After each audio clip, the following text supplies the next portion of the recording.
여러분, 안녕하세요. 노후사연 채널에 오신 걸 환영합니다. 오늘 밤 저희는 해가 저물어가는 서울의 아파트 창가에 홀로 앉아 오지 않을 가족을 위해 차려놓은 저녁상이 차갑게 식어가는 모습을 그저 바라보는 한 사람의 이야기를 들려드릴까 합니다. 자식과 손주들에게 외면당한 중년 여성 김순희 씨. 깊은 고독과 상실감 속에서 그녀는 더 이상 침묵할 수 없다는 것을 깨닫고 자신의 삶을 되찾기 위한 첫걸음을 내딛기로 결심합니다. 그녀의 선택은 과연 어떤 결과를 가져올까요? 그런 당신을 위해 노후지혜가 도움이 될 것입니다. 자, 본격적으로 시작하기 전에 잠시 시간을 내서 영상에 좋아요와 구독 버튼 눌러주세요. 물론 제가 만드는 영상이 진심으로 마음에 드셨을 때만요. 여러분이 계신 곳의 도시와 현재 시간을 댓글로 남겨주세요. 자, 이제 조명을 살짝 낮추고 잔잔한 배경음이 필요하다면 선풍기를 켜셔도 좋습니다. 그리고 이제 오늘 밤의 여정을 함께 편안하게 시작해볼까요? 제1장, 정카나루 씨 말이 당신은 서울교외의 깔끔하고 소담한 아파트, 그 거실 소파에 홀로 앉아 있습니다. 한때는 아이들의 웃음소리와 북적이는 발소리로 가득 찼던 공간. 이제 그곳은 오직 텔레비전의 희미한 불빛과 냉장고의 낮은 소음만이 흐르는 적막한 왕국일 뿐입니다. 창밖으로 보이는 서울의 하늘에는 보름달이 휘영청 밝게 떠 있고 도시의 불빛들이 당신의 마음을 비추는 듯 반짝입니다. 하지만 그 따스해 보이는 빛의 이면에는 당신만이 아는 깊고 서늘한 그림자가 도사리고 있습니다. 오늘은 주말이었습니다. 당연히 찾아올 것이라 믿었던 아들 내외는 아무런 연락도 없이 오지 않았습니다.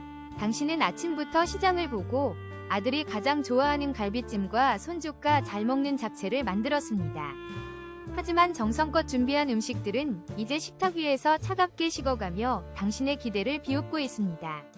몇 번이나 아들에게 전화를 걸어보지만 수화기 너머에서는 전원이 꺼져 있어 음성사서함으로 연결됩니다라는 차가운 기계음만 반복될 뿐입니다. 며느리에게 보내본 문자 메시지에는 몇 시간이 지나도록 답이 없습니다. 바로 그때 당신은 깨닫습니다. 그들이 당신을 더 이상 필요로 하지 않는다는 것을. 당신의 기대와 사랑이 그들의 삶에 그저 귀찮고 성가신 짐이 되어버렸다는 사실을 고통스럽게 그리고 선명하게 통감합니다. 소파에 깊숙이 파묻힌 당신의 어깨가 조용히 떨려옵니다. 온몸에 힘이 빠져나가는 듯한 무력감이 당신을 덮칩니다. 소파에 박제된 듯 앉아있던 당신은 마침내 아주 느리고 힘겹게 몸을 일으킵니다. 삐걱이는 무릎이 당신의 나이를 실감하게 합니다. 한 걸음, 한 걸음, 마치 무거운 쇠사슬을 발목에 찬 것처럼 발걸음이 무겁습니다. 당신은 차갑게 식어버린 저녁상이 놓인 식탁으로 다가섭니다. 아들의 밥그릇, 며느리의 수저, 손주들이 좋아할 반찬들. 완벽하게 차려진 이 식탁 위에는 오직 주인 없는 온기만이 사라져 있을 뿐입니다. 당신은 아들이 가장 좋아하던 갈비찜 그릇에 손을 뻗습니다. 윤기가 흘러야 할 갈비 표면에는 하얀 기름이 굳어 얇은 막을 만들고 있습니다. 당신이 새벽부터 일어나 핏물을 빼고 정성껏 양념하여 몇 시간이나 푹 고아낸 결과물이었습니다. 그 정성이 이제는 차가운 쓰레기가 되어 당신을 내려다보고 있습니다. 당신은 그릇을 들어 부엌으로 향합니다. 뜨거운 물에 불려 씻어내면 그만이지만 어쩐지 오늘은 그럴 기운조차 없습니다. 당신은 그릇을 개수대에 내려놓고 그 옆에 놓인 낡은 액자를 무심코 바라봅니다. 액자 속에는 몇 년 전 초등학교에 갓 입학한 손주 민준이와 유치원에 다니던 손녀 서연이가 당신의 양옆에 꼭 붙어 활짝 웃고 있습니다. 당신의 얼굴에도 지금은 찾아볼 수 없는 환한 미소가 가득합니다. 그때만 해도 이 아이들은 당신의 세상 전부였습니다. 주말마다 당신의 집은 아이들의 놀이터가 되었습니다. 할머니, 할머니, 당신을 부르는 목소리가 집안을 가득 채웠고 당신은 그 소리를 듣는 것만으로도 온 세상의 행복을 다 가진 듯 했습니다. 분유 냄새가 채 가시지 않은 포대기에 쌓인 갓난아기였던 민준이 고사리 같은 손으로 당신의 손가락을 꽉 쥐던 서연이. 그 아이들이 처음으로 할머니라고 불렀을 때 당신은 세상을 다 얻은 것처럼 눈물을 흘렸습니다. 당신의 등은 언제나 아이들의 편안한 침대였고 당신의 무릎은 가장 안전한 의자였습니다. 아들 내외가 바쁘다는 핑계로 육아를 떠넘길 때에도 당신은 불평 한마디 하지 않았습니다. 오히려 당신의 텅 빈 삶을 채워주는 아이들의 존재가 고맙기만 했습니다. 하지만 아이들은 자랐습니다. 초등학생이 되고 중학생이 되면서 아이들의 세상은 점점 넓어졌고 그 세상 속에서 할머니라는 존재는 아주 작고 희미한 점으로 변해갔습니다. 처음에는 학원 때문에, 그 다음에는 친구와의 약속 때문에, 그리고 언젠가부터는 아무런 이유도 없이 발길이 뜸해졌습니다. 할머니, 우리 바빠서 다음에 갈게요. 전화기 너머로 들려오는 아들의 목소리는 언제나 똑같은 레퍼토리였습니다. 바쁘다는 그 한마디는 당신의 모든 기대를 무너뜨리는 강력한 방패와도 같았습니다. 이제 당신과 손주들을 이어주는 것은 1년에 단 한 번, 당신의 생일에 맞춰 배달되는 택배 상자가 전부입니다. 작년 생일에는 백화점 상품권이 들어있는 빳빳한 봉투가 도착했습니다. 그 안에는 아이들의 어색한 글씨체로 쓰인 작은 카드가 있었습니다. 할머니, 생신 축하드려요. 항상 건강하세요. 민준, 서연 올림. 그 정중하고 예의 바른 문장에서 당신은 어떤 온기도 느낄 수 없었습니다. 그것은 사랑과 그리움의 표현이 아니라 마지못해 해치우는 숙제검사와도 같았습니다. 당신은 그 상품권으로 아무것도 사지 못했습니다. 당신이 원했던 것은 돈으로 살 수 있는 물건이 아니라 아이들의 따뜻한 목소리와 온기 어린 눈맞춤이었기 때문입니다. 당신은 서랍 깊숙한 곳에 그 상품권을 넣어두었습니다. 마치 당신의 마음처럼 빛을 보지 못하고 그저 그곳에 존재할 뿐입니다. 액자 속 웃고 있는 아이들의 얼굴을 손가락으로 가만히 쓸어봅니다. 유리는 차갑고 매끄럽습니다. 한때는 말랑하고 따뜻했던 아이들의 뺨이 이제는 가닿을 수 없는 유리벽 너머의 그림이 되어버렸습니다. 당신의 눈시울이 뜨거워집니다. 하지만 눈물은 흐르지 않습니다. 너무 오랫동안 혼자 삼켜온 슬픔은 이제 눈물이 되어 흐를 기력조차 잃어버린 듯합니다. 당신은 깊은 한숨과 함께 식탁 정리를 시작합니다. 차갑게 굳은 갈비찜, 물기 없이 마른 잡채, 아무도 손대지 않은 나물 반찬들. 이 모든 것을 꾸역꾸역 반찬통에 옮겨 담습니다.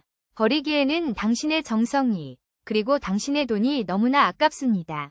그렇습니다. 돈. 당신은 이 음식을 준비하기 위해 아침 일찍부터 시장에 다녀왔습니다.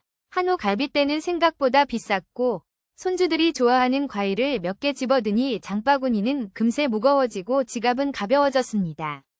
당신은 식탁 의자에 주저앉아 거실 한쪽에 놓인 서랍장을 쳐다봅니다. 저 서랍 안에는 매달 날아오는 각종 고지서들이 쌓여 있습니다. 전기세, 수도세, 가스비, 그리고 관리비. 남편이 세상을 떠난 후 당신의 유일한 수입원은 매달 쥐꼬리만 한 엑스로 들어오는 국민연금이 전부입니다. 젊었을 때 아들 뒷바라지하느라 제대로 된 직장 한번 가져보지 못하고 시장에서 작은 장사를 했던 것이 전부였기에 연금 액수는 최저생계비에도 미치지 못합니다. 처음 몇 년은 남편이 남겨준 약간의 유산으로 버틸 수 있었습니다. 하지만 그 돈은 아들이 사업 자금이 부족하다고 눈물로 호소했을 때, 결혼할 때 집었는데 보태달라고 했을 때 야금야금 아들의 주머니로 흘러들어갔습니다. 어머니, 꼭 성공해서 2배, 3배로 갚겠습니다. 아들은 그렇게 말했지만 그 약속은 단 한 번도 지켜진 적이 없습니다. 이제 당신의 통장 잔고는 위태로운 벼랑 끝에 서 있는 사람처럼 아슬아슬합니다. 마트에 가서 과일 하나를 집었다가도 가격표를 보고는 슬며시 내려놓기 일쑤입니다. 달아빠진 무릎 때문에 병원에 가야 하지만 진료비와 약값이 무서워 진통제로 하루하루를 버팁니다. 겨울에는 난방비를 아끼기 위해 두꺼운 내복을 몇 겹씩 껴입고 여름에는 전기세가 무서워 에어컨 대신 선풍기 바람으로 땀을 식힙니다. 아들에게 전화해볼까? 아주 잠깐 그런 유혹이 당신의 마음을 스치고 지나갑니다. 엄마가 요즘 생활이 좀 어렵다. 조금만 보태줄 수 있겠니? 그렇게 말하면 그래도 자식인데 외면할까? 하지만 그 생각은 곧바로 거대한 벽에 부딪혀 산산조각 납니다. 당신의 자존심이라는 이름의 벽입니다. 당신은 평생 누군가에게 아쉬운 소리를 하고 살아본 적이 없습니다. 오히려 늘 퍼주는 쪽이었습니다. 없는 살림에도 자식만큼은 남부럽지 않게 키우고 싶어 허리띠를 졸라맸습니다. 당신이 굶는 한이 있어도 아들의 밥상에는 늘 따뜻한 쌀밥과 고기 반찬을 올렸습니다. 그렇게 모든 것을 바쳐 키운 아들입니다. 이제 와서 늙고 힘없는 짐이 되어 손을 벌리는 자신의 모습을 상상하는 것만으로도 끔찍한 수치심이 온몸을 훑고 지나갑니다. 전화기 너머에서 들려올 아들의 깊은 한숨 소리가 벌써부터 귓가에 생생합니다. 어머니, 저희도 요즘 힘들어요. 며느리의 차가운 목소리도 들리는 듯합니다.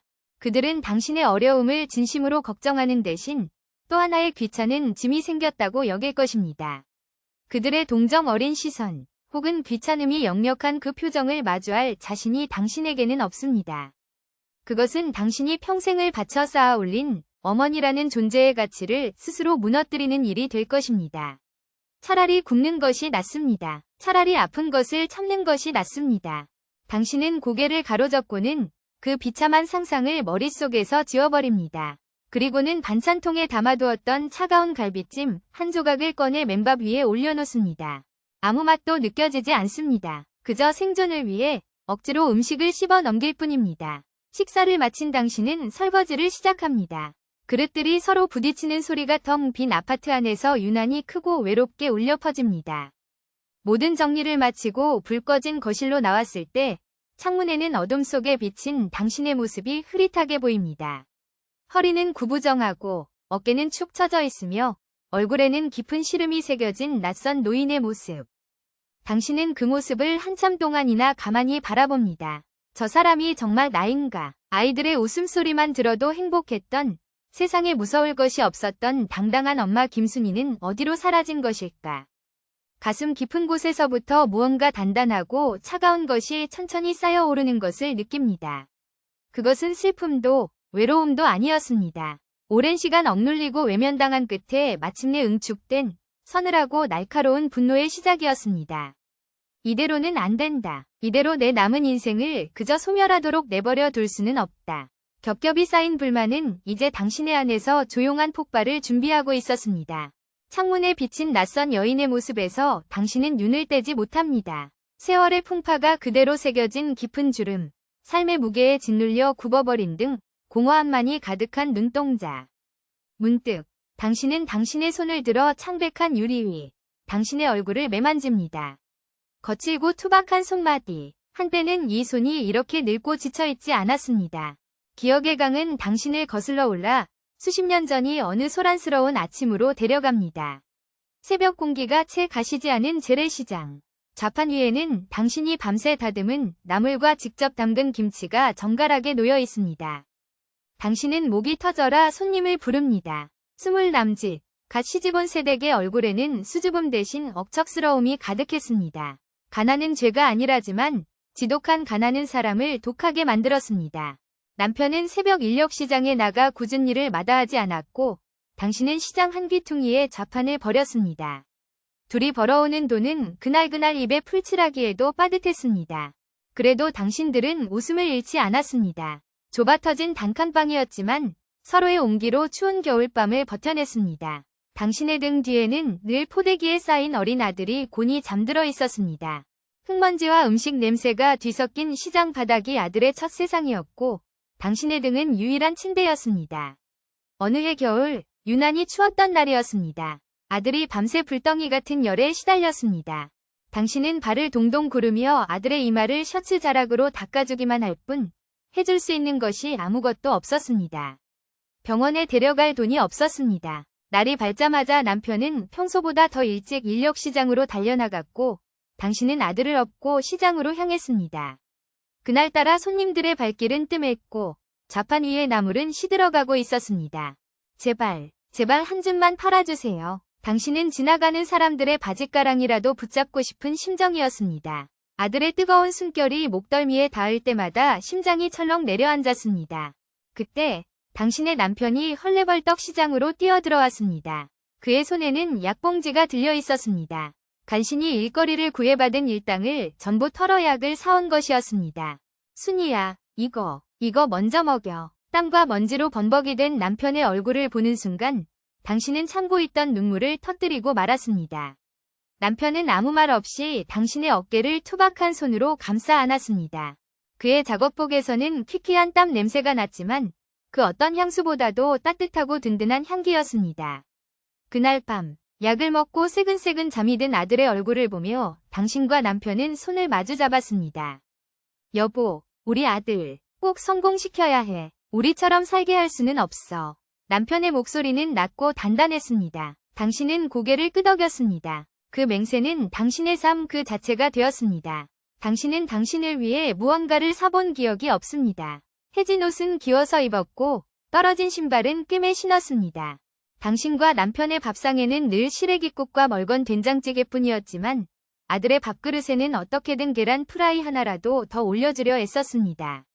아들이 학교에서 받아온 상장 한 장은 당신의 모든 고단함을 잊게 하는 마법의 주문과도 같았습니다. 아들의 웃음은 당신의 삶을 지탱하는 유일한 이유였습니다. 그런 남편이었습니다. 그는 늘 당신의 그림자이자 가장 든든한 버팀목이었습니다. 무뚝뚝하고 표현에 서툴렀지만 그의 사랑은 언제나 깊고 진실했습니다. 늦은 밤, 좌판을 정리하고 파김치가 되어 돌아온 당신의 어깨를 주물러주던 사람.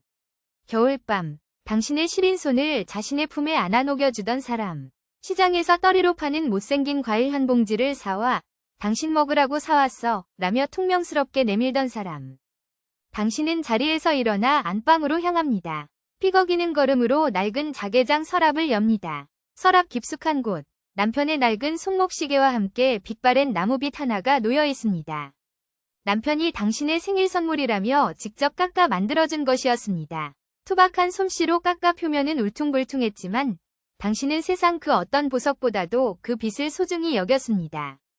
빛을 손에 쥐자 남편의 목소리가 귓가에 울리는 듯합니다. 순이야, 당신 머릿결이 비단 같아.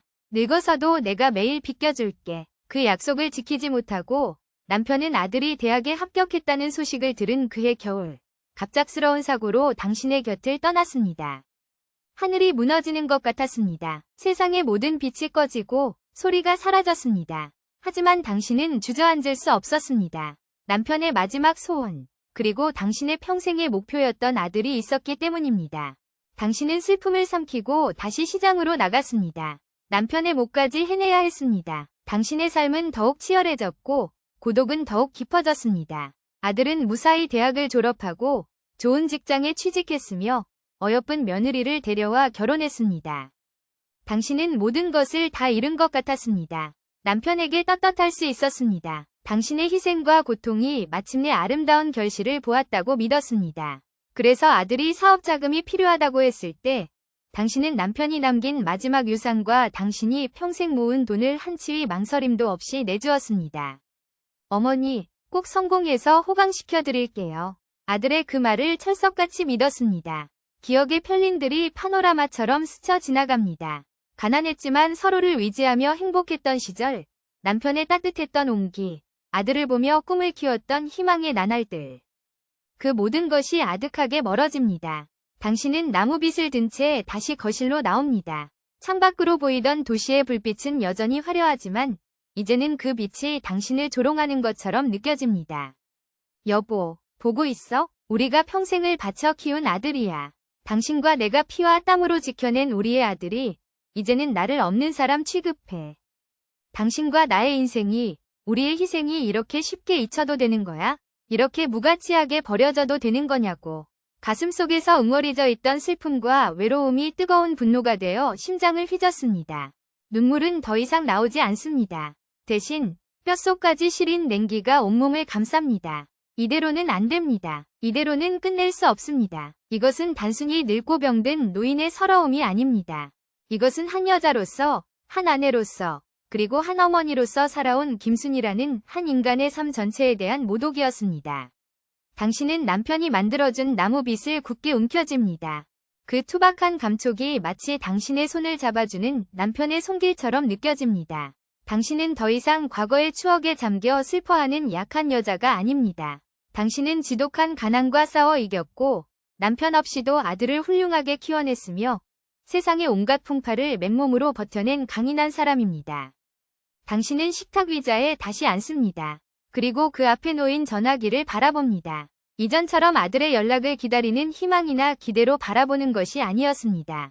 그것은 마치 전사가 결전을 앞두고 자신의 무기를 바라보는 듯한 차갑고 결연한 눈빛이었습니다. 지금까지 당신은 주는 사람이었습니다. 사랑도, 시간도, 돈도, 당신의 인생 전부를 아낌없이 내어주었습니다. 하지만 이제 깨닫습니다. 받기만 하는 것에 익숙해진 사람은 주는 사람의 고마움을 모른다는 것을, 그들은 당신의 희생을 당연한 권리로 여기고 있다는 것을. 그렇다면 이제 당신은 받는 사람이 되어야 합니다. 당신이 당연히 받아야 할 것들, 당신이 그동안 포기하고 살아왔던 모든 것들을 되찾아야 합니다. 그것이 돈이든 존중이든 혹은 당신 자신의 삶이든 당신의 마음속에서 조용히 타오르기 시작한 불꽃은 이제 누구도 끌 수 없는 거대한 불길이 될 준비를 마쳤습니다. 당신의 길고 외로웠던 밤이 마침내 끝나가고 있었습니다. 며칠의 시간이 흘렀습니다. 아들에게서, 며느리에게서, 그 누구에게서도 끝내 연락은 오지 않았습니다. 당신의 마음속에서 타오르기 시작했던 분노의 불꽃은 여전히 꺼지지 않았지만 그 불꽃 위로 일상의 무심한 먼지가 겹겹이 쌓여가고 있었습니다. 결심은 결심이고 삶은 삶이었습니다. 그리고 당신의 삶은 지독하게도 고요했습니다. 아침에 눈을 뜨면 가장 먼저 당신을 반기는 것은 온 집안을 가득 채운 정막입니다. 남편이 살아있을 적에는 그의 코 고는 소리가, 아들이 어렸을 적에는 뒤척이는 소리가 당신의 아침을 열어주었습니다. 하지만 이제는 오직 당신 자신의 삐걱이는 뼈마디 소리와 함께 하루를 시작해야 합니다. 침대에서 몸을 일으키는 것조차 하나의 의식이 되어버렸습니다. 하나, 둘, 셋. 심호흡과 함께 구령을 붙여야만 겨우 상체를 일으킬 수 있습니다. 밤새 굳어버린 허리가 비명을 지르고 무릎은 녹슨 경첩처럼 삐걱거리며 고통을 호소합니다. 간신히 몸을 일으켜 부엌으로 향하는 짧은 복도를 걷는 동안 당신은 현관문 너머의 소리에 무심코 귀를 기울이게 됩니다. 옆집의 문이 열리고 젊은 부부의 분주한 목소리가 들려옵니다. 여보, 나 오늘 늦어. 민수 유치원 버스는 당신이 꼭 태워줘. 알았어, 알았어. 민수야, 빨리 신발 신어. 늦었어. 아이의 칭얼거리는 소리, 부부의 다급하지만 활기 넘치는 목소리, 현관문이 닫히는 소리. 그 모든 것이 유리벽 하나를 사이에 둔 다른 세상의 이야기처럼 아득하게 들립니다.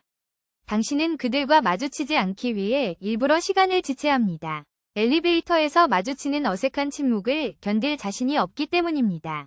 이 아파트로 이사온 지도 벌써 10년이 넘었지만 당신은 이웃의 얼굴을 제대로 알지 못합니다.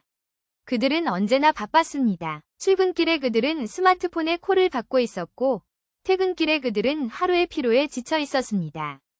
당신이 먼저 희미하게 웃으며 안녕하세요 하고 인사를 건네도 돌아오는 것은 의무감에 마지못해 뱉는 듯한 무미건조한 목례뿐이었습니다. 그들의 눈은 당신을 보고 있었지만 당신을 인식하지는 못했습니다. 당신은 그들에게 그저 엘리베이터에 함께 탄 배경일 뿐이었습니다. 한 번은 분리수거를 하러 나갔다가 아래층에 사는 새댁과 마주친 적이 있었습니다. 그녀는 갓난아기를 아기띠에 안고 있었습니다.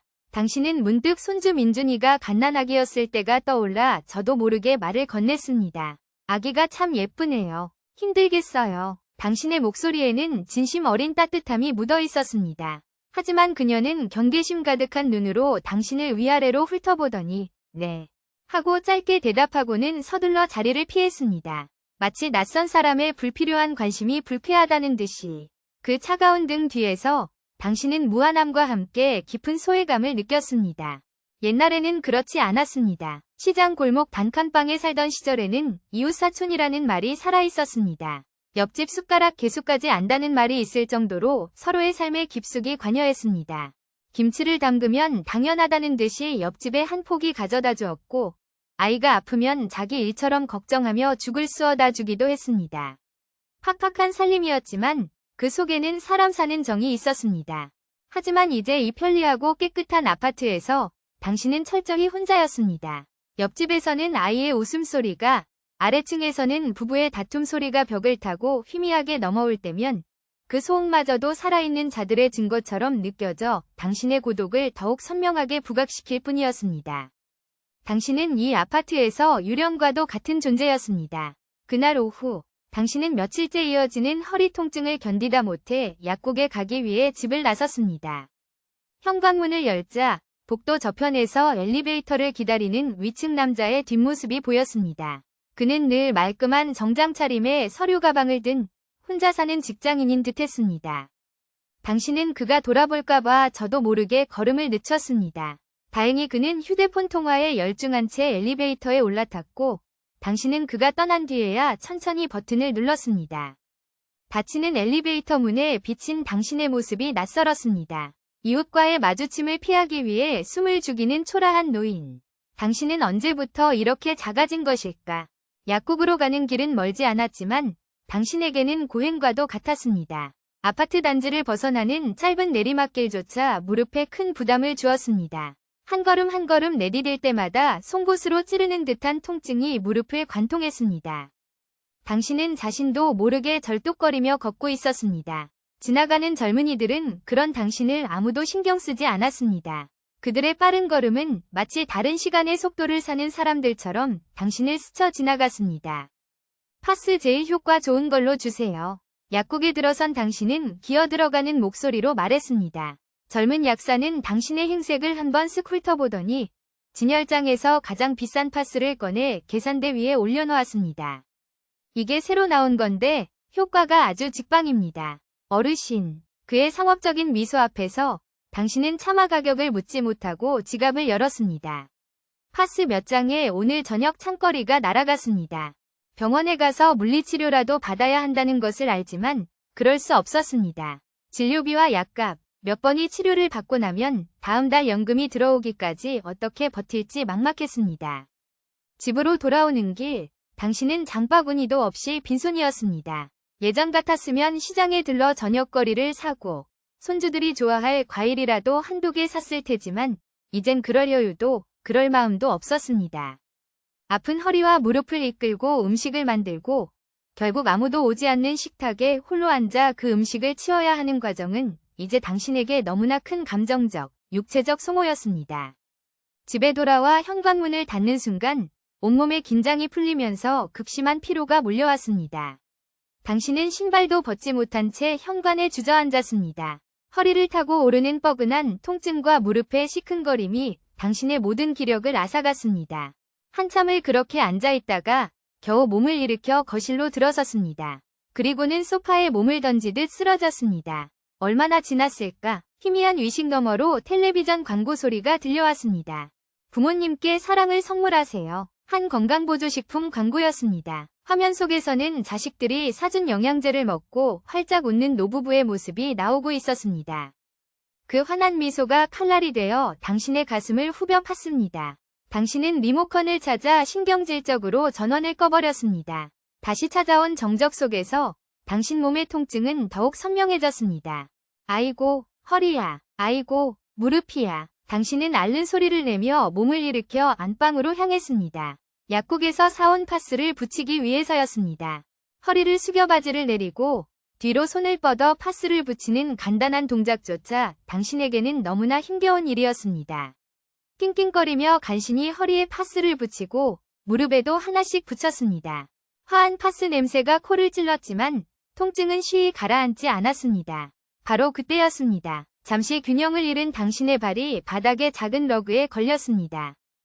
짧은 비명과 함께 당신의 몸이 옆으로 맥없이 쓰러졌습니다. 낡은 자개장 모서리에 옆구리를 세게 부딪히고 바닥에 머리를 찧었습니다. 순간 눈앞이 번쩍했고 숨이 턱 막혔습니다.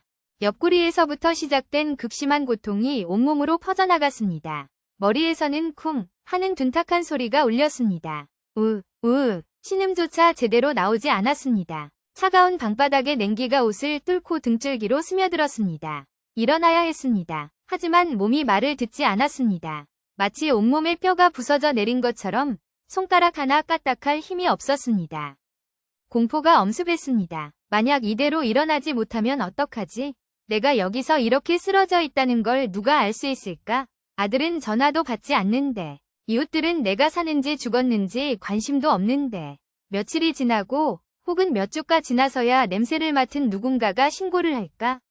그런 끔찍한 상상이 꼬리에 꼬리를 물고 당신의 머릿속을 헤집었습니다. 지난번 아들을 기다리며 느꼈던 분노와 결심은 생존에 대한 원초적인 공포 앞에서 속절없이 무너져 내렸습니다. 아무리 강한 마음을 먹는다 한들 쇠약해진 육신과 철저한 고립 앞에서는 아무 소용이 없었습니다.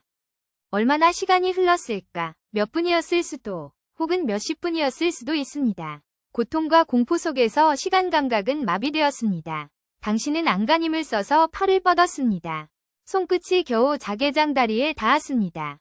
당신은 그것을 생명줄이라도 되는 양 필사적으로 붙잡았습니다. 이를 악물고 온몸에 마지막 남은 기력을 쥐어짰습니다.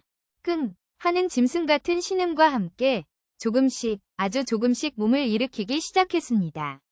부서질 듯한 옆구리의 통증과 깨질 듯한 머리의 울림을 견뎌내며 당신은 마침내 벽에 등을 기댄 채 간신히 앉을 수 있었습니다. 거친 숨을 몰아쉬며 당신은 텅 빈 방 안을 둘러보았습니다. 아무도 없었습니다. 당신을 걱정해주는 사람도 당신의 손을 잡아줄 사람도 없었습니다. 이 거대하고 차가운 도시 속 당신은 완벽한 섬이었습니다. 하지만 바로 그 순간 공포의 잿더미 속에서 다른 감정이 고개를 들었습니다. 그것은 서러움이었고 억울함이었으며 다시 한번 차갑게 타오르는 분노였습니다. 이렇게 죽을 수는 없어. 이대로 무력하게 쓰러져 아무도 모르게 잊혀진 존재로 생을 마감할 수는 없었습니다. 남편과의 약속, 당신이 바친 청춘, 당신의 희생으로 쌓아 올린 아들의 성공. 그 모든 것이 이런 비참한 결말을 위한 것은 아니었습니다. 이것은 당신의 삶에 대한 예의가 아니었습니다. 당신은 벽을 짚고 비틀거리며 일어섰습니다. 한 걸음, 한 걸음, 발을 내디딜 때마다 지독한 고통이 따랐지만 당신은 멈추지 않았습니다. 거실로 나와 당신은 며칠 전 결연하게 바라보았던 그 전화기를 다시 한번 노려보았습니다. 이제 그 눈빛에는 단순한 분노나 결심을 넘어선 생존을 향한 절박함이 서려 있었습니다. 받아내야겠다는 생각은 이제 살아남아야겠다는 절규로 변해 있었습니다. 이 고립과 통증으로부터, 이 무관심과 소외로부터, 이 죽음과도 같은 고독으로부터 살아남기 위해서 당신은 움직여야만 했습니다. 어떻게든 무슨 수를 써서라도 이 끔찍한 정적을 깨고 세상 밖으로 당신의 목소리를 내보내야만 했습니다. 그 첫걸음이 무엇이 되어야 할지는 아직 알 수 없었지만 한 가지는 분명했습니다. 김순희의 전쟁은 이제 막 시작된 것이었습니다. 그날 이후 당신의 시간은 깨진 유리 조각처럼 날카롭고 무의미하게 흘러갔습니다. 넘어진 후 얻은 옆구리에 멍은 시퍼렇게 번져 옷깃만 스쳐도 찌르는 듯한 통증을 만들어냈고 머리를 부딪힌 후유증인지 가끔 세상이 빙도는 듯한 어지럼증을 느꼈습니다. 하지만 육체의 고통보다 더 당신을 갉아먹는 것은 그날 느꼈던 처절한 공포와 고독이었습니다. 당신은 집안에 있으면서도 늘 불안에 떨었습니다. 혹시 또 넘어지면? 현관문을 열고 나가다가 어지럼증에 쓰러지기라도 하면? 그 상상만으로도 등줄기에 식은땀이 흘렀습니다. 결국 당신은 며칠 만에 다시 집을 나섰습니다. 통증이 나아지기는커녕 점점 더 심해지는 것 같아 이대로는 안 되겠다는 위기감이 당신을 등 떠민 것이었습니다. 아파트 단지 상가에 있는 작은 정형외과. 당신은 그곳으로 향하는 내내 수십 번을 망설였습니다. 병원비가 얼마가 나올까? 의사가 큰 병원에 가보라고 하면 어떡하지? 온갖 걱정이 머릿속을 헤집었지만 옆구리를 옥죄는 통증은 당신에게 다른 선택지를 허락하지 않았습니다. 병원의 대기실은 당신과 비슷한 연배의 노인들로 가득 차 있었습니다. 모두가 저마다의 고통을 얼굴에 새긴 채 무표정하게 자신의 이름이 불리기를 기다리고 있었습니다. 희귀한 파스 냄새와 소독약 냄새가 뒤섞인 공기. 당신은 구석의 빈 의자에 조용히 앉아 순서를 기다렸습니다. 옆 사람의 한숨 소리, 맞은편 할머니의 기침 소리, 간호사가 이름을 부르는 무미건조한 목소리. 모든 것이 하나의 거대한 소음이 되어 당신의 불안을 증폭시켰습니다. 허리가 많이 안 좋으신가 봐요. 계속 허리만 붙잡고 계시네. 바로 옆자리에서 나지막한 목소리가 들려왔습니다. 당신은 깜짝 놀라 고개를 돌렸습니다. 곱게 파마를 한 머리에 화사한 꽃무늬 블라우스를 입은 당신보다 서너 살은 많아 보이는 여인이 온화한 미소를 지으며 당신을 보고 있었습니다. 당신은 낯선 이 갑작스러운 관심에 당황하여 저도 모르게 몸을 움츠렸습니다. 네, 그냥 좀. 당신은 짧게 대답하고는 다시 고개를 숙였습니다. 더 이상의 대화를 원치 않는다는 무언의 표시였습니다. 하지만 그녀는 물러서지 않았습니다. 나도 저번에 김장하다가 허리 삐끗해서 한참 고생했어요. 물리치료 받고 나니 좀 낫더라고. 여기 원장님이 침을 잘 놓으셔. 그녀는 마치 오랜 친구에게 말하듯 살갑게 자신의 이야기를 늘어놓았습니다. 당신은 마지못해 고개를 끄덕이며 그녀의 얼굴을 쳐다보았습니다. 주름진 얼굴이었지만 그는 한 점 없이 맑고 따뜻한 인상이었습니다. 오랫동안 잊고 있던 사람 사이의 온기 같은 것이 느껴졌습니다. 그런데 가만히 있자. 혹시 우리 같은 아파트 살지 않아요? 103동 사시는 분 아니에요? 그녀의 말에 당신의 눈이 커졌습니다. 어떻게 아세요? 당신의 목소리가 저도 모르게 새어나왔습니다.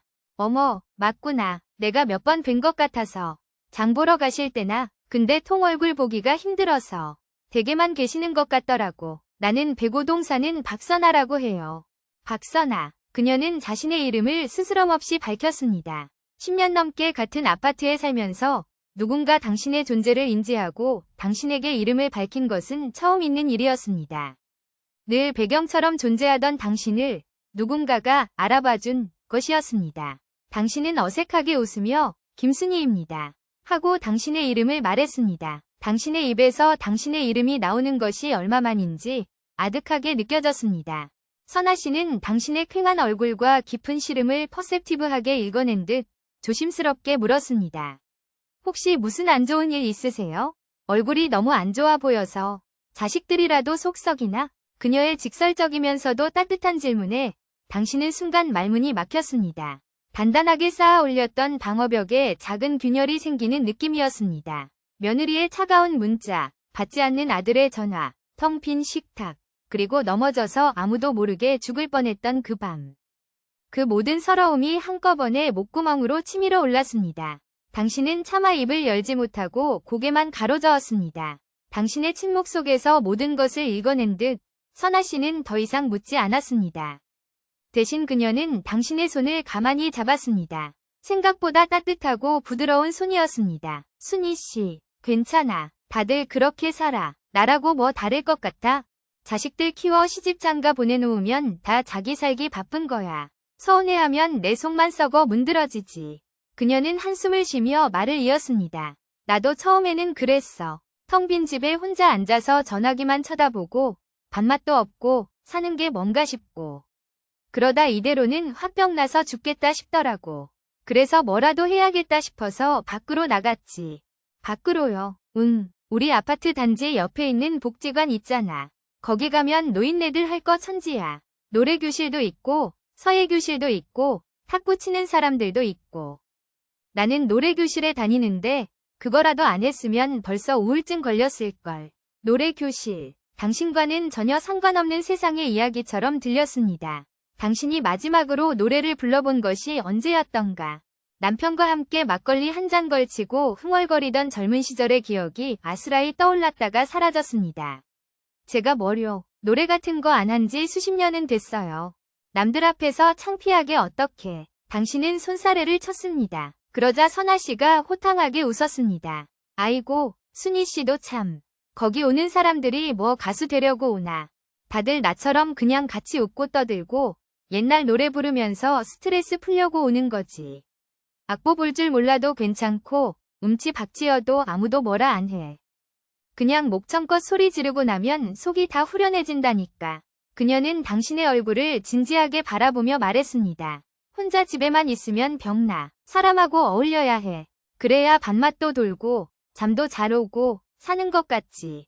다음 주 화요일이 수업 있는 날인데 한번 구경이라도 와봐. 내가 기다리고 있을게. 와서 보기만 하고 영 아니다 싶으면 그냥 가면 되잖아. 기다리고 있을게. 그 한마디가 굳게 닫혀있던 당신의 마음에 작은 파문을 일으켰습니다. 당신을 기다려주는 사람이 있다는 사실. 그것은 아들에게조차 기대할 수 없었던 낯설고도 따스한 약속이었습니다. 진료를 마치고 집으로 돌아오는 며칠 동안 당신의 머릿속은 온통 화요일에 대한 생각으로 가득 찼습니다. 가야 하나, 말아야 하나. 하루에도 12번씩 마음이 바뀌었습니다. 낯선 사람들 앞에 서는 것에 대한 두려움. 내가 가서 뭘 하나 하는 자괴감이 발목을 잡았습니다. 하지만 동시에 선아 씨의 따뜻한 눈빛과 기다릴게라는 말이 귓가에 맴돌았습니다. 이 지긋지긋한 고독과 적막에서 벗어날 수 있는 유일한 동화줄일지도 모른다는 희미한 기대감이 고개를 들었습니다. 마침내 화요일 아침이 밝았습니다. 당신은 옷장 앞에서 한참을 서성였습니다. 늘 입던 칙칙한 색의 낡은 옷들, 그 어떤 것을 입어도 초라한 당신의 모습은 변하지 않을 것 같았습니다. 당신은 결국 평소에 입던 회색 카디건을 걸치고 집을 나섰습니다. 복지관으로 향하는 발걸음은 천근만근 무거웠습니다. 건물 입구에서 안을 들여다보니 벌써부터 왁자지껄한 소리가 새어나오고 있었습니다. 그냥 돌아갈까 몇 번이나 망설였지만 당신은 이를 악물고 안으로 들어섰습니다. 프로그램실이라고 쓰인 문을 열자 후끈한 열기와 함께 수십 명의 노인들이 뿜어내는 활기가 당신을 덮쳤습니다. 앞에서는 강사가 피아노를 치고 있었고 사람들은 저마다 의자에 앉아 이야기를 나누거나 목을 풀고 있었습니다. 모든 것이 낯설고 어색했습니다. 당신은 뭔가에 못 박힌 듯 서서 어쩔 줄을 몰라 했습니다. 바로 그때 누군가 당신의 팔을 잡았습니다. 어머, 순희 씨, 왔구나. 잘 왔어, 잘 왔어. 선아 씨였습니다. 그녀는 약속대로 당신을 발견하고는 환한 얼굴로 달려와 주었습니다. 그 순간 낯선 공간에 던져진 듯한 불안감이 조금은 가시는 것 같았습니다. 이리 와서 앉아. 여기 내 옆자리 비워놨지. 선아 씨는 당신을 이끌고 맨 앞자리로 갔습니다. 그녀는 주변 사람들에게 당신을 소개했습니다. 다들 인사해요. 오늘 새로 온 내 친구, 김순희 씨야. 옆자리의 할머니가 인절미를 내밀었고 앞자리의 할아버지가 넉살 좋게 웃으며 말을 걸었습니다. 당신은 어색하게 고개를 숙이며 그들의 호의를 받았습니다. 이윽고 수업이 시작되었습니다. 첫 곡은 당신도 익히 아는 낡은 트로트였습니다. 동백 아가씨. 전주가 흐르자 모두가 약속이나 한 듯 노래를 따라 부르기 시작했습니다. 당신은 입을 꾹 다문 채 사람들의 얼굴을 둘러보았습니다. 눈을 지그시 감고 노래에 심취한 사람, 옆 사람과 어깨를 부딪히며 장단을 맞추는 사람, 가사를 잊어버렸는지 멋쩍게 웃는 사람. 그들의 얼굴에는 삶의 고단함이 새겨져 있었지만 노래를 부르는 그 순간만큼은 모두가 즐거워 보였습니다. 당신은 자신도 모르게 가사를 흥얼거리기 시작했습니다. 헤일 수 없이 수많은 밤을 목소리가 떨리고 갈라졌지만 아무도 신경 쓰지 않았습니다. 수십 명의 목소리가 하나로 뒤섞여 공간을 가득 채웠습니다. 당신의 목에서 수십 년 만에 터져나온 노래는 단순한 멜로디가 아니었습니다. 그것은 남편을 잃은 슬픔이었고 자식을 위해 희생한 청춘이었으며 혼자 견뎌내야 했던 외로움의 응어리였습니다. 노래를 부를수록 목이 메어왔지만 이상하게도 가슴은 점점 시원해지는 것을 느꼈습니다. 텅 비어있던 당신의 안에 노래와 사람들의 온기가 서서히 차오르는 것 같았습니다. 한 시간이 어떻게 지나갔는지 모르게 수업이 끝났습니다. 사람들은 삼삼오오 모여 복지관 식당에서 파는 싼 커피를 마시며 이야기를 나눴습니다. 선아 씨도 당신을 그 무리로 이끌었습니다. 순희 씨는 처음인데도 곧잘 따라하네. 목소리가 아주 고와. 인절미를 주었던 할머니가 당신에게 말을 건넸습니다. 난생 처음 들어보는 칭찬에 당신의 얼굴이 살짝 붉어졌습니다. 자식들은 다 어디 살아? 무릎은 괜찮고? 사람들의 질문은 때로는 무례하게 느껴질 만큼 사적이었지만 그 속에는 이상하게도 악의가 아닌 투박한 관심이 담겨 있었습니다. 당신은 더듬거리며 당신의 이야기를 조금씩 꺼내놓았습니다. 당신의 이야기에 누군가는 고개를 끄덕여주고 누군가는 우리 집 양반도 그랬지 하며 맞장구를 쳐주었습니다. 당신이 겪은 고통과 외로움이 당신만의 것이 아니라는 사실을, 이곳에 있는 모두가 비슷한 상처를 안고 살아가고 있다는 사실을 깨닫는 순간이었습니다. 그날 오후 집으로 돌아온 당신은 현관문을 닫고 텅 빈 거실에 섰습니다. 여전히 집은 고요했습니다. 하지만 그 고요함의 질감이 이전과는 미묘하게 달랐습니다. 귀에는 여전히 사람들의 웃음소리와 서툰 노래소리가 맴돌았고 코끝에는 믹스 커피의 달짝지근한 향기가 남아있는 듯했습니다. 더 이상 집이 당신을 가두는 감옥처럼 느껴지지 않았습니다. 밖으로 나갈 문이 생겼고 돌아와 쉴 수 있는 공간이 되었습니다. 당신은 창가로 다가가 당신의 모습을 비춰보았습니다. 여전히 허리는 구부정하고 얼굴에는 주름이 가득한 늙고 지친 노인의 모습. 하지만 그 낯선 얼굴의 입꼬리가 아주 희미하게, 정말 아주 미세하게 올라가 있는 것을 발견했습니다. 그것은 미소라고 부르기에는 너무나 미미한 변화였습니다. 하지만 그것은 분명 당신의 길고 어두웠던 터널 끝에서 비치기 시작한 한 줄기 빛의 시작이었습니다. 전쟁은 끝나지 않았지만 당신은 이제 혼자가 아니었습니다. 당신의 삶을 되찾기 위한 진짜 첫걸음은 바로 오늘 시작된 것이었습니다. 노래교실은 당신의 잿빛 일상에 스며든 한 방울의 색채와도 같았습니다. 처음에는 그저 이 지독한 고요를 깨기 위해 마지못해 나갔던 발걸음이었습니다. 하지만 화요일이 그리고 목요일이 기다려지기 시작했습니다. 복지관으로 향하는 길, 이전에는 고통스럽기만 하던 무릎의 통증도 조금은 견딜 만하게 느껴졌습니다. 당신의 시간은 더 이상 아들의 전화를 기다리는 무한한 공백이 아니었습니다. 이제 당신의 시간은 노래교실 가는 날과 가지 않는 날로 나뉘기 시작했습니다. 그곳에서 당신은 수십 년 만에 처음으로 친구라는 것을 사귀었습니다. 박선아 씨는 물론이고 인절미를 건네주었던 최 여사, 넉살 좋게 농담을 던지던 김 영감님. 그들은 당신의 과거도 재산도 자식의 성공도 묻지 않았습니다.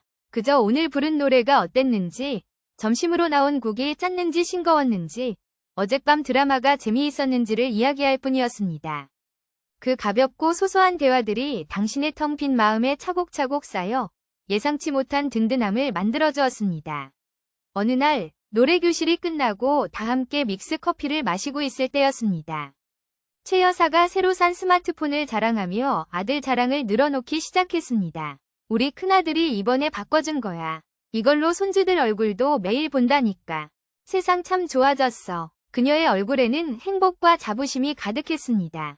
그 모습을 보는 순간 당신의 가슴 한구석이 다시 시큰하게 아려왔습니다. 당신의 아들은 당신의 존재조차 잊은 듯한데 그때 늘 조용히 구석에 앉아있던 이정숙 씨가 툭 하고 한마디 던졌습니다.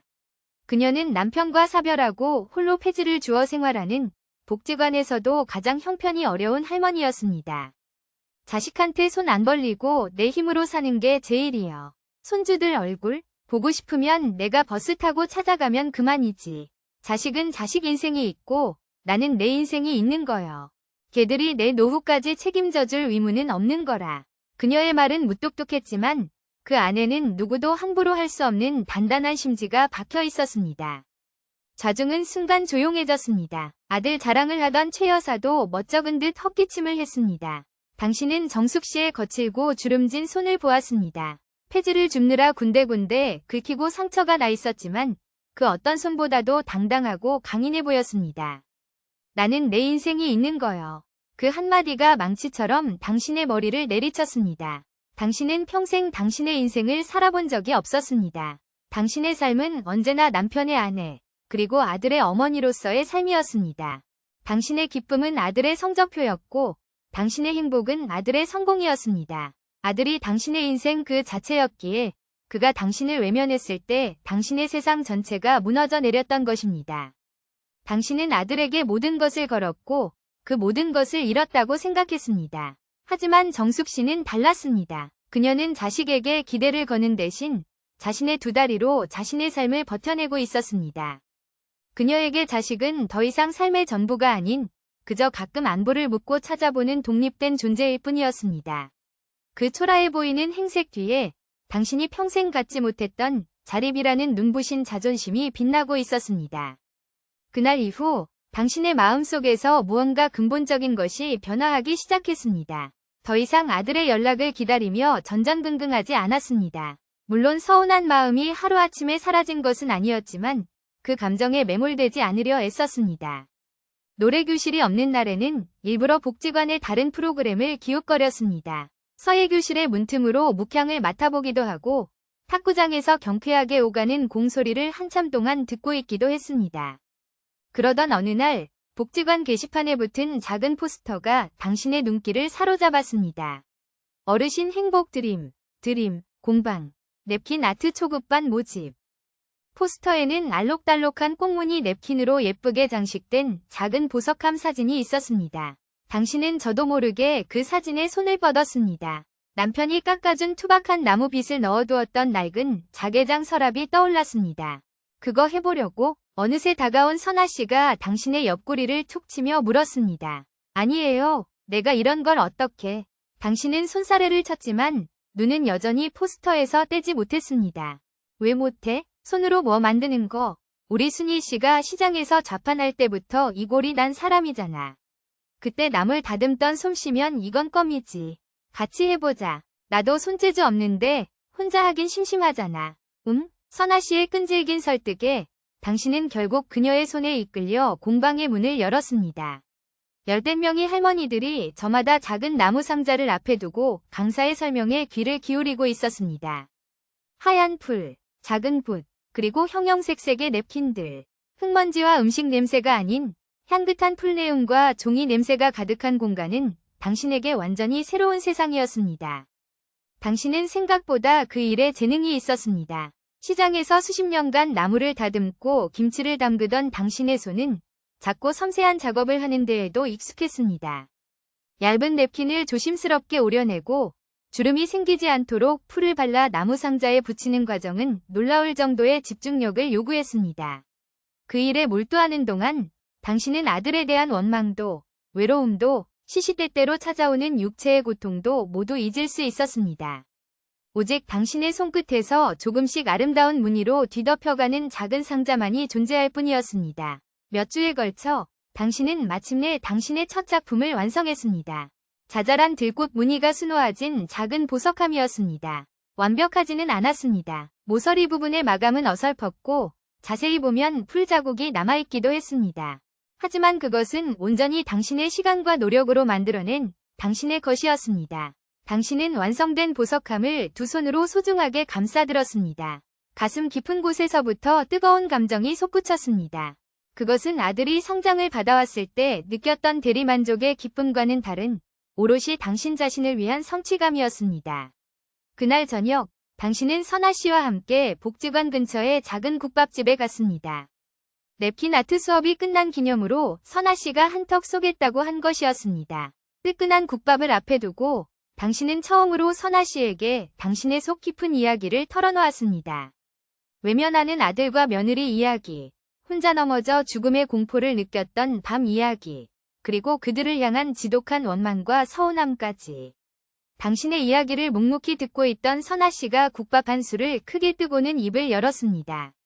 순희 씨, 나라고 그런 마음이 없었겠어? 우리 딸내미 시집 보내고 첫 명절에 사위랑 둘이 해외여행 간다고 했을 때 얼마나 서운했는지 몰라. 괘씸하기도 하고 내가 저걸 어떻게 키웠는데 이제 지 짝만 챙기는구나 싶어서. 선아 씨는 잠시 말을 멈추고 창밖을 바라보았습니다. 근데 며칠을 끙끙 앓고 나서 생각해보니 그게 꼭 나쁜 것만은 아니더라고. 걔들이 나한테 얽매이지 않고 자기들끼리 행복하게 잘 사는 거잖아. 우리가 평생 바랐던 게 그거 아니었어? 자식들이 우리보다 더 잘 살고 더 행복해지는 거. 걔들이 우리처럼 자식 걱정에 발목 잡혀서 살지 않는 것만으로도 우리는 우리 몫을 다 한 거더라고. 그녀는 다시 당신을 바라보며 말했습니다. 그 눈빛은 깊고 따뜻했습니다. 미워하는 거, 그거 참 힘든 일이여. 그 미움이 자식한테 가는 게 아니라 결국 내 심장을 갉아먹더라고. 밥맛도 없고 잠도 안 오고. 그래서 그냥 놓아주기로 했어. 서운한 마음은 서운한 마음대로 인정하고 대신 내 삶을 찾기로 한 거야. 그놈의 자식들 기다리느라 내 남은 인생을 낭비할 수는 없잖아. 내 인생이 얼마나 아까운데, 내 인생이 얼마나 아까운데. 선아 씨의 그 말이 당신의 가슴에 비수처럼 날아와 박혔습니다. 당신은 당신의 인생을 아깝다고 생각해 본 적이 한 번도 없었습니다. 당신의 인생은 아들을 위해 소모되어도 좋은 당연한 것이었습니다. 하지만 그 순간 당신은 깨달았습니다. 당신의 남은 시간이, 당신의 삶이 이 세상 그 무엇보다 소중하다는 것을. 아들을 향한 원망이라는 감옥에 스스로를 가두고 하루하루 시들어가는 것은 너무나 어리석고 아까운 일이라는 것을. 그날 밤, 당신은 집으로 돌아와 안방 자개장 서랍을 열었습니다. 그리고 작년 생일에 받았던 서랍 깊숙한 곳에 처박아두었던 백화점 상품권 봉투를 꺼내 들었습니다. 할머니, 생신 축하드려요. 항상 건강하세요. 손주들의 어색한 글씨를 보자 예전처럼 서운함이 확 치밀어 오르지는 않았습니다. 대신 이제는 얼굴도 가물가물한 아이들의 모습 위로 선아 씨의 목소리가 겹쳐졌습니다. 당신은 다음 날 난생 처음으로 혼자 백화점에 갔습니다. 늘 입던 낡은 카디건 대신 가장 깨끗하게 빨아둔 외출복을 꺼내 입었습니다.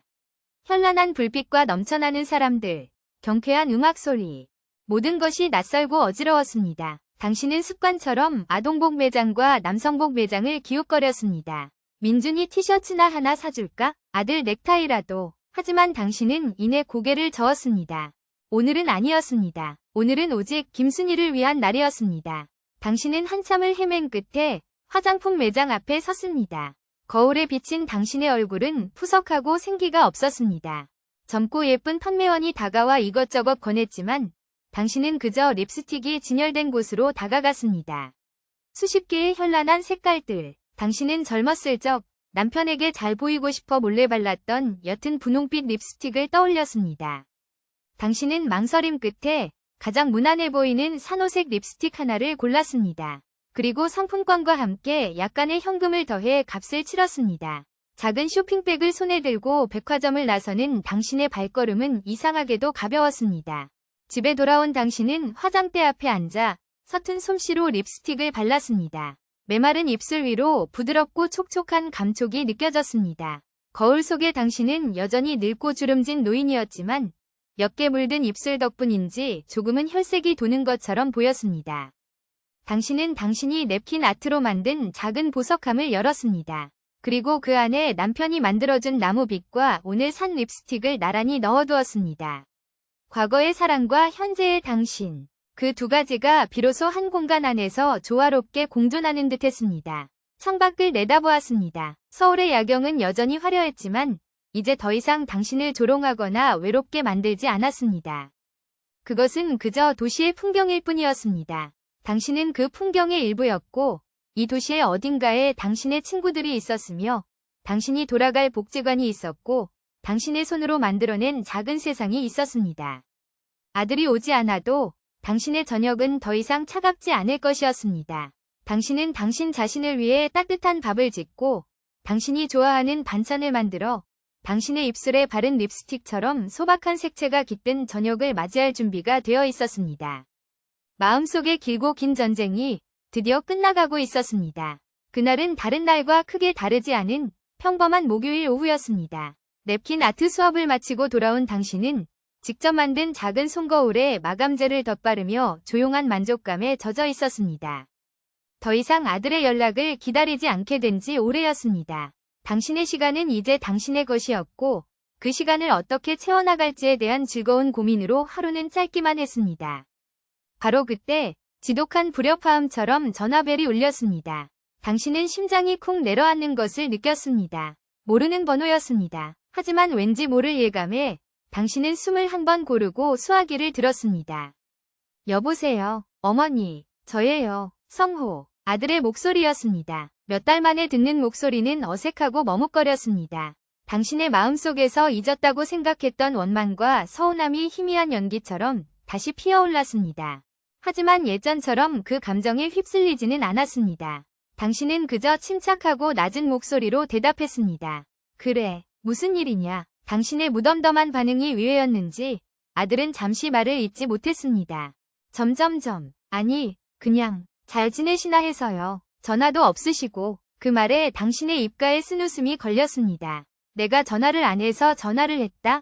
적반하장도 유분수였습니다. 예전에 당신이었다면 네가 해야지, 왜 내가 하길 기다려. 라며 울분을 터뜨렸을 것입니다. 하지만 지금의 당신은 달랐습니다. 나야 잘 지내지. 매일 바쁘게 지낸다. 넌 어떠냐? 사업은 잘 되고? 당신은 마치 안부만 묻고 끊을 사람처럼 건조하게 용건을 물었습니다. 당신의 태도에서 당혹감을 느낀 아들이 다급하게 말했습니다. 어머니, 저 주말에 한번 찾아뵈려고요. 애들도 할머니 보고 싶어 하고 집사람도 같이 갈 거예요. 주말. 그 단어는 더 이상 당신의 가슴을 설레게 하지 않았습니다. 그저 수많은 약속 중 하나일 뿐이었습니다. 당신은 잠시 창밖을 바라보았습니다. 이제는 당신의 친구가 된 박선아 씨와 함께 등산을 가기로 한 약속이 떠올랐습니다. 이번 주는 안 되겠다. 선약이 있어. 다음 주말에 오려무나. 수화기 너머로 정적이 흘렀습니다. 아들은 당신이 당연히 두 팔 벌려 환영할 것이라 생각했을 것입니다. 당신의 거절은 그에게 작은 충격이었을 터였습니다. 아, 네. 그러세요? 그럼 다음 주에 미리 연락드릴게요. 힘없이 끊어지는 전화를 내려놓으며 당신은 깊은 한숨을 내쉬었습니다. 그것은 슬픔의 한숨이 아닌 길고 긴 억압에서 벗어난 해방의 한숨이었습니다. 당신의 삶에 주도권이 생겼다는 명백한 증거였습니다. 약속한 주말, 아들 내외와 손주들이 당신의 집을 찾았습니다. 초인종 소리에 문을 열자 어색한 표정의 네 사람이 서 있었습니다. 아들은 멋쩍은 듯 머리를 극적였고 며느리는 예전처럼 차갑지는 않았지만 여전히 불편한 기색이 역력했습니다. 몰라보게 훌쩍 자란 손주 민준이와 서연이는 할머니가 낯선 듯 엄마 아빠의 등 뒤에 숨어 눈치만 살피고 있었습니다. 예전 같았으면 아이고 내 새끼들 하며 달려가 아이들을 끌어안았겠지만 당신은 그저 문가에 서서 담담하게 그들을 맞았습니다. 어서 와라. 거실에 마주 앉은 5사람 사이에는 무거운 침묵이 흘렀습니다. 당신은 과일이나 음료를 내오는 대신 조용히 찬물을 끓였습니다. 분주하게 움직이며 어색함을 깨려 애쓰던 과거의 모습은 없었습니다. 침묵을 견디지 못한 것은 아들이었습니다. 어머니, 그동안 죄송했어요. 제가 너무 무심했습니다. 아들은 고개를 숙였습니다. 당신은 찻잔에 따뜻한 물을 따르며 나지막이 말했습니다. 무엇이 죄송한데? 연락도 자주 못 드리고 찾아뵙지도 못하고 바빴겠지. 내 살림 꾸리기도 바쁜데 늙은 어미가 눈에 들어왔겠냐. 당신의 목소리에는 가시가 없었습니다. 그저 사실을 이야기할 뿐이었습니다. 며느리가 조심스럽게 입을 열었습니다. 어머님, 오해 마세요. 저희가 정말 바빠서 그랬어요. 성호 씨 회사 일도 복잡했고 애들 학원 스케줄 맞추는 것도 정신이 없어서. 그녀는 늘 그랬던 것처럼 바쁘다는 방패를 꺼내 들었습니다. 하지만 당신은 더 이상 그 방패에 상처받지 않았습니다. 당신은 며느리의 눈을 똑바로 쳐다보며 말했습니다. 그래, 너희가 바쁜 거 안다. 나라고 그걸 모르겠니. 하지만 아무리 바빠도 문자 한 통 보낼 시간은 있지 않았을까. 네가 보낸 마지막 문자가 뭔지 기억은 하니?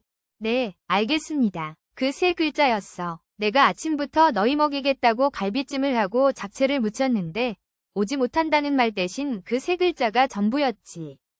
며느리의 얼굴이 하얗게 질렸습니다. 그녀는 그날의 일을 까맣게 잊고 있었던 모양입니다. 내가 서운했던 건 너희가 오지 않아서가 아니야. 너희의 세상에 더 이상 내 자리가 없다는 걸 확인시켜주는 그 무심함이었지. 너희에게 나는 그저 귀찮고 성가신 짐이었을 뿐이잖니. 당신의 담담한 고백에 아들과 며느리는 아무 말도 하지 못했습니다. 그때 당신은 결정적인 이야기를 꺼냈습니다. 얼마 전에 이 집에서 혼자 넘어졌단다. 2사람의 눈이 커졌습니다. 당신은 계속해서 말을 이었습니다. 안방에서 넘어져서 한참을 일어나지 못했어. 옆구리를 자개장에 부딪혔는데 숨도 제대로 못 쉴 만큼 아프더구나. 그런데 아픈 것보다 더 무서운 게 뭔지 아니? 이대로 죽는구나 싶더라. 내가 여기서 이렇게 죽어가도 아무도 모를 거라는 생각. 며칠이 지나서 썩는 냄새가 나야 누가 발견하겠지 하는 그런 끔찍한 생각 말이다. 당신의 목소리는 떨리지 않았습니다. 오히려 얼음장처럼 차갑고 냉정했습니다. 그 순간 깨달았어. 너희에게 기댈 생각은 애초에 버려야 한다는 걸. 너희는 너희 인생을 살아야지. 하지만 나도 내 인생이 있더구나. 너희만 기다리다 고독하게 죽어갈 수는 없는 노릇이지. 그래서 나도 내 살 길을 찾기로 했다. 아들의 눈시울이 붉어지기 시작했습니다. 그는 비로소 깨달은 것입니다. 그가 외면했던 어머니의 시간이 단순한 외로움이 아니라 생존의 공포와 맞닿아 있었다는 사실을.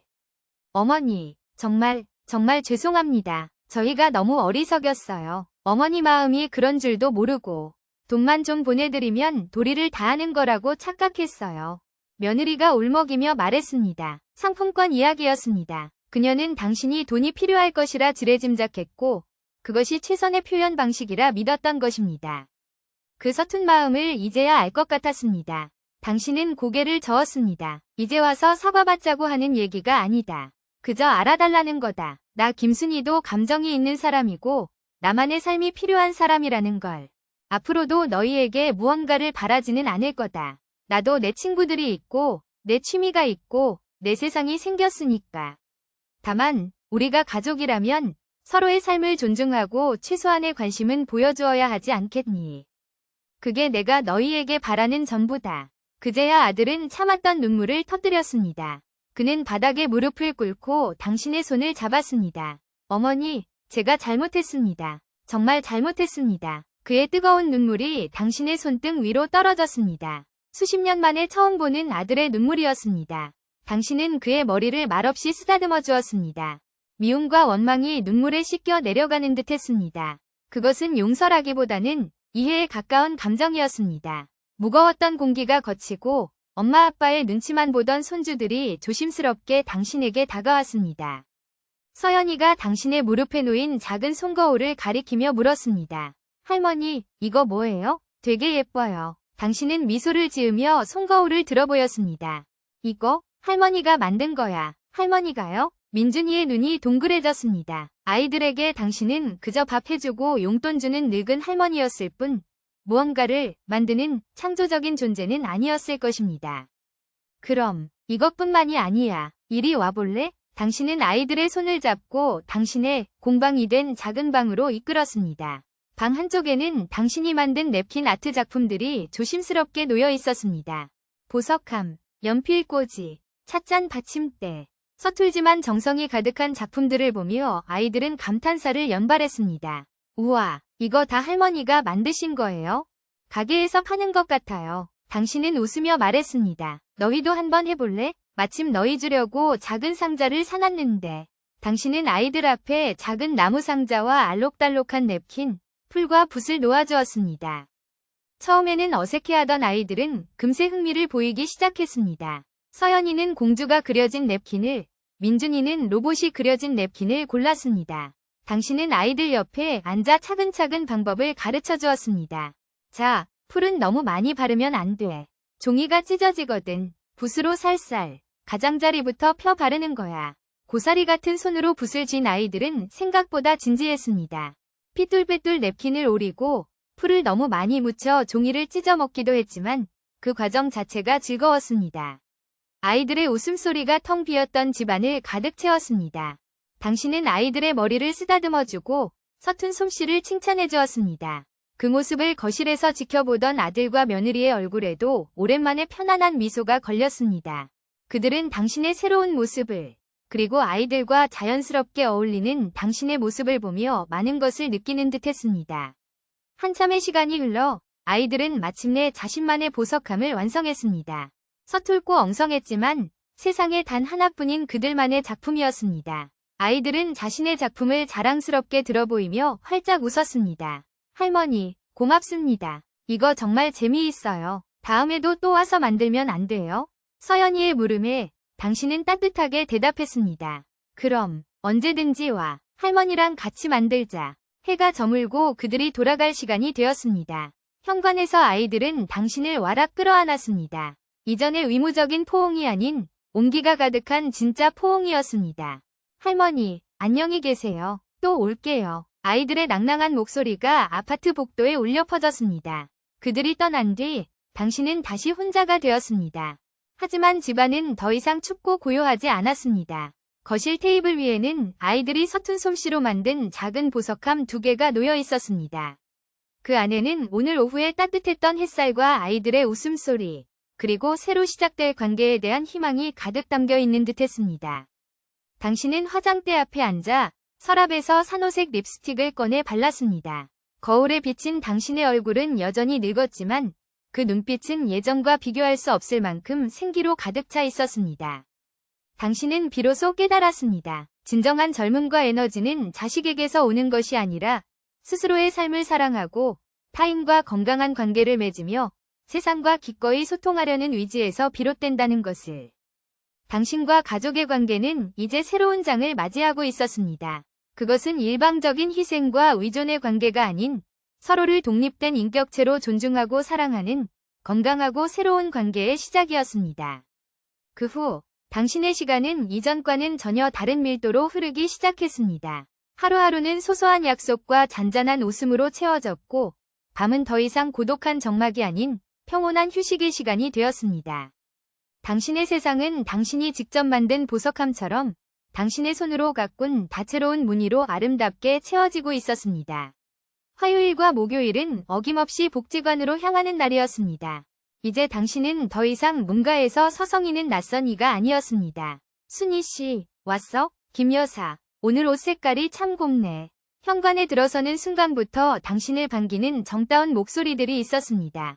당신은 이제 박선아 씨의 손에 이끌리지 않고도 자연스럽게 무리 속으로 섞여 들어갈 수 있었습니다.